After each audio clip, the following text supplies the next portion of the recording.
A couple of months ago I received this BMW R100 to build. So far we've unboxed the bike and fully stripped the engine. Today we'll not only give the engine a full rebuild, we'll receive a SIEBENROCK 1070cc big bore kit for maximum power. We all know that building a custom bike takes a lot of time and a lot of effort. But this time around I want to cut that time down and already went ahead and ordered a lot of parts in advance.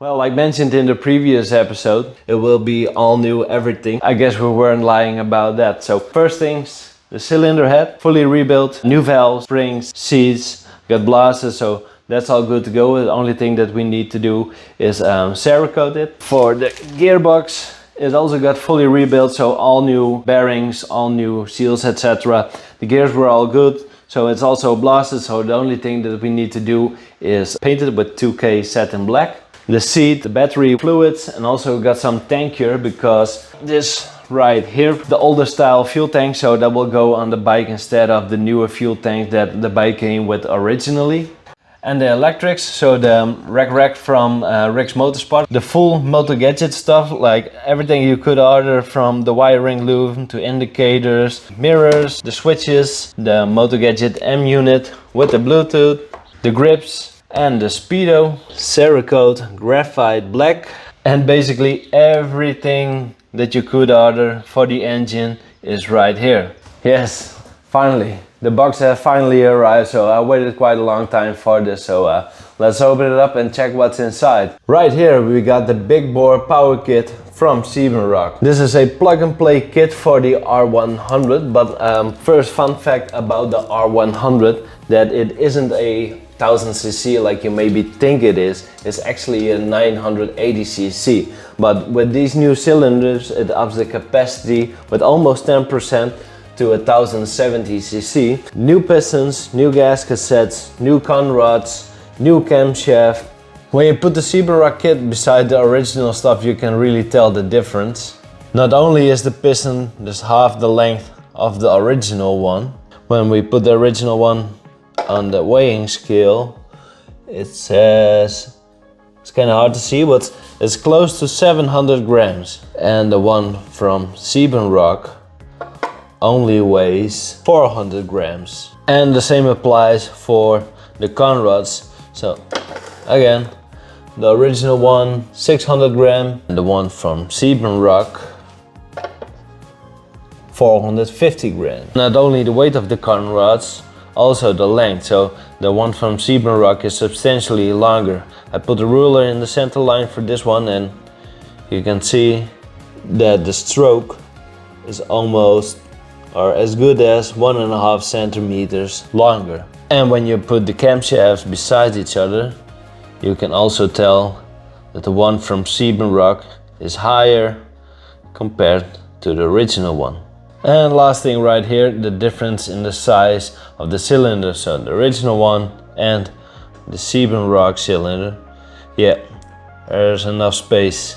So definitely larger. So we got a bigger displacement by having a longer stroke, larger piston, and we also got less rotating mass. So those three are right ingredients for more power. So this thing right here is a oil pan spacer and will sit between the engine and the oil pan.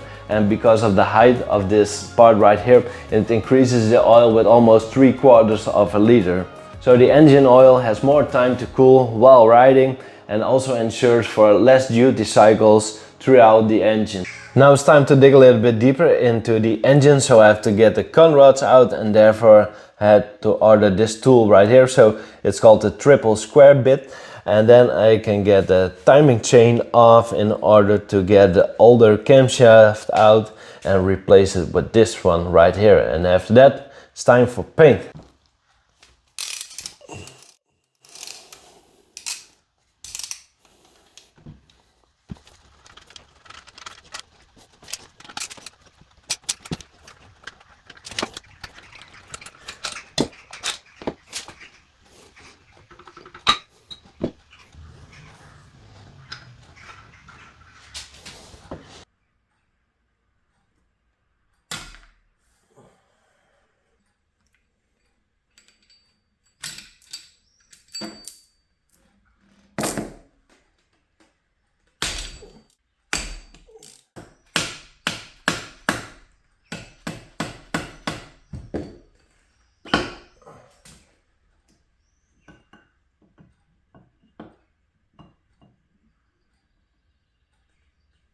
Voila. So while I had to wait for some more parts to arrive for the engine, I could at least continue on the carbs. So those were fully stripped, cleaned, blasted, and then ready for the Cerakote. One tip I like to share is that you make sure to use a filter when pouring the Cerakote in your paint gun. As you can see, the Cerakote cures up over time, especially on the C series.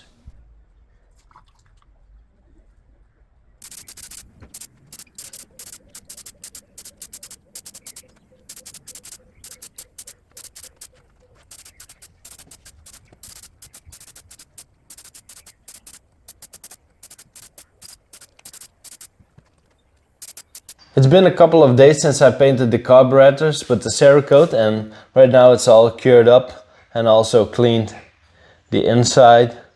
So basically like new again. And now on to the new part. So all new jets, new gaskets, new floats, new O-rings, new diaphragm, spring, so everything new.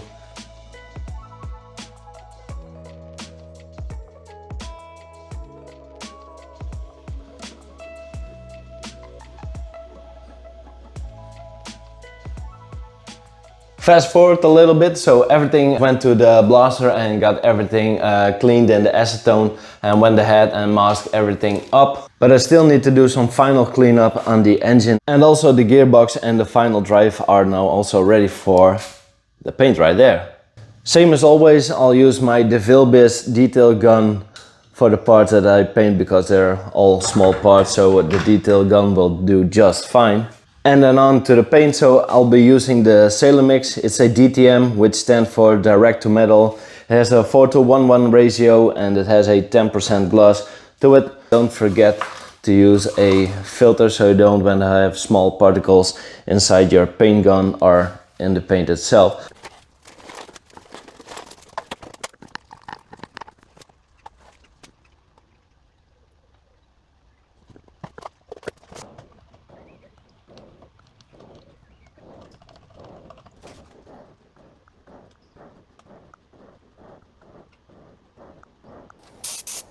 If you like this video so far, there's lots more content coming up.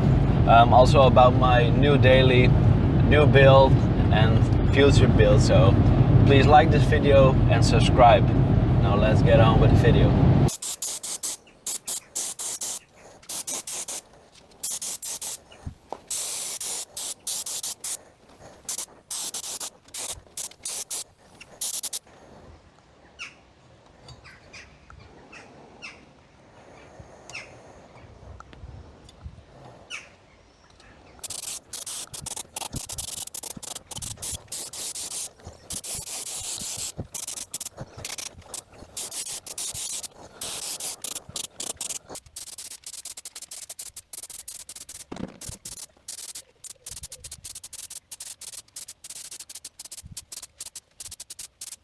The first batch is now curing up, and luckily I started early this morning because right now it's really hot. Let me show you.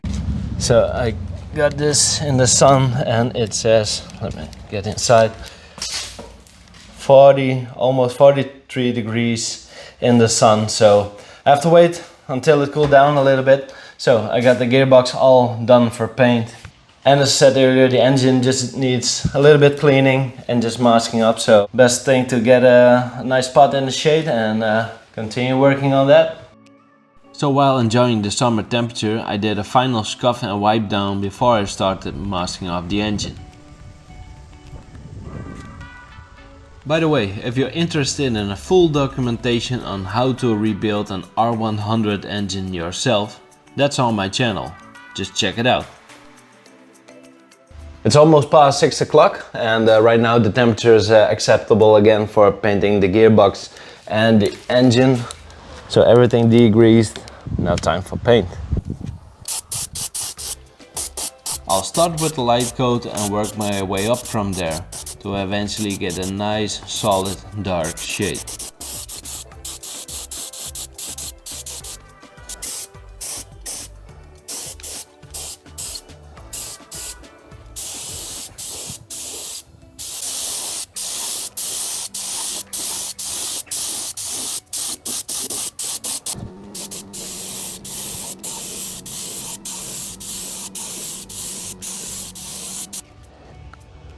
And after that, the gearbox was up.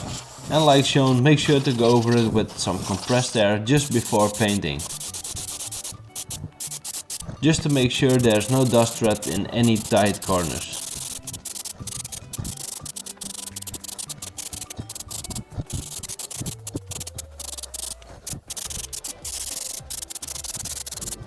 Yeah, the 10% gloss really works. Really love the satin finish. But when you take a look at all these spots right here, you're probably missing something. And those spots are the SIEBENROCK cylinders and the cylinder heads. So these parts will get the Cerakote, especially because of the temperature and specifically the temperature around the exhaust valve right here. So that's too hot to handle for the paint. So that's why it will be Cerakoted. So trusty concept for me, no problem at all, I got full faith in that. But before I'll do that, I'll tap out the stainless steel push rod tubes with this special tool right here. So put it in right there and first heat it up and then I can tap them out.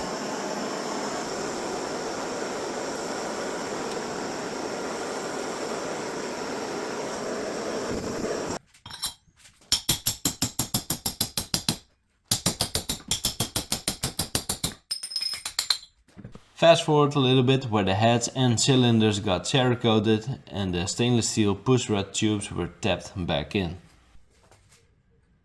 Same like the push rod tubes, the new camshaft came out the freezer and slided nice and smooth inside the engine casing.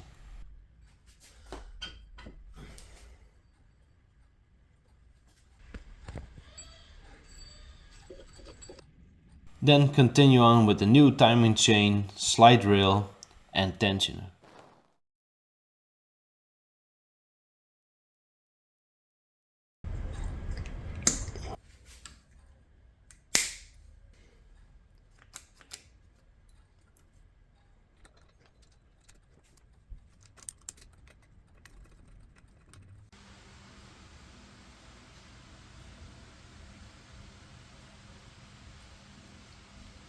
Yeah buddy, the time has finally come to put this engine back together. So after taking the engine apart, cleaning everything, blasting, masking it off, painting, so everything has been done to get it in this stage. So I really love this stage right now. So I got everything laid out on the table, so sorted out all the bolts that I need to put it on the engine.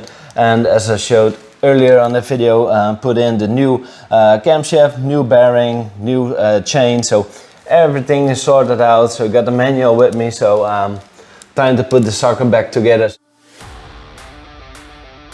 The clutch pack came up first and really do make sure you give this a solid clean before you install this.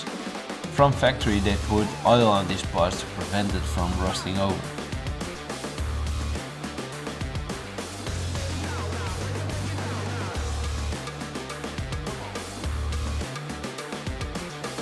And make sure you tighten the bolts of the clutch pack up to 20 Newton.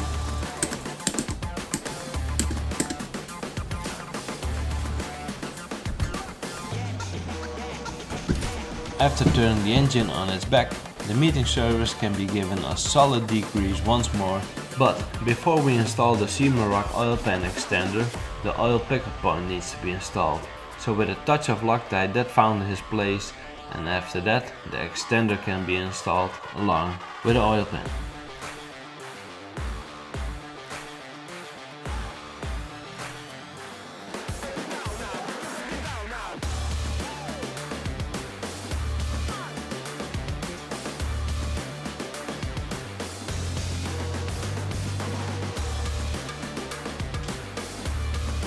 Now some more work on the front of the engine can be done by installing the timing chain cover. Make sure to heat up the cover just a little bit so it slides over the bearing.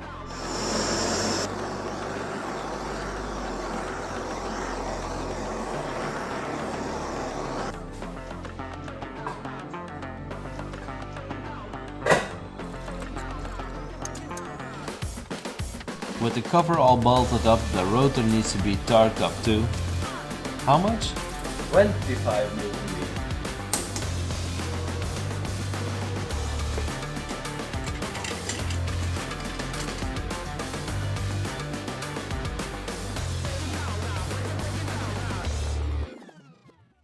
Between the last shot and the shot that I'm recording right now is a solid month and a half, 2 months difference, because I first focused my attention on finishing up my K1200 project. So that's more or less done. So I'm working on the last things to get that video out ASAP.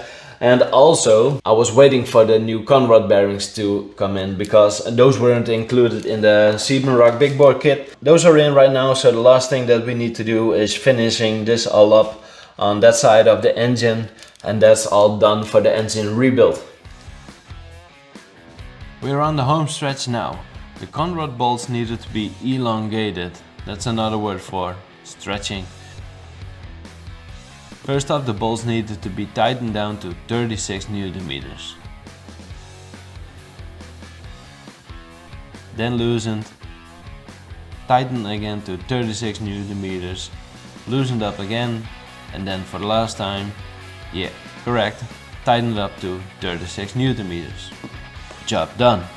When going for all new everything, why not throw in some new cam followers as well? When installing the stud bolts in the engine casing, make sure you go in for the correct depth, the same as when you took them out. Otherwise the stud bolts are either too short so you can't put on the rocker arms in the correct way, or just too long that you can't install the valve cover. Once that's all taken care of, the cylinder can be slid over the stud bolts, and then the piston can be connected to the conrod. With the head gasket in between, the cylinder head can be tightened up in a crossway pattern. So that completes the engine rebuild for this R100. So now we got more power. In the next video we're gonna do some serious upgrades to also help with the stopping power of this bike. So if you want to follow the journey of this build, please subscribe to the channel, and I'll see you all on the next video. Ciao!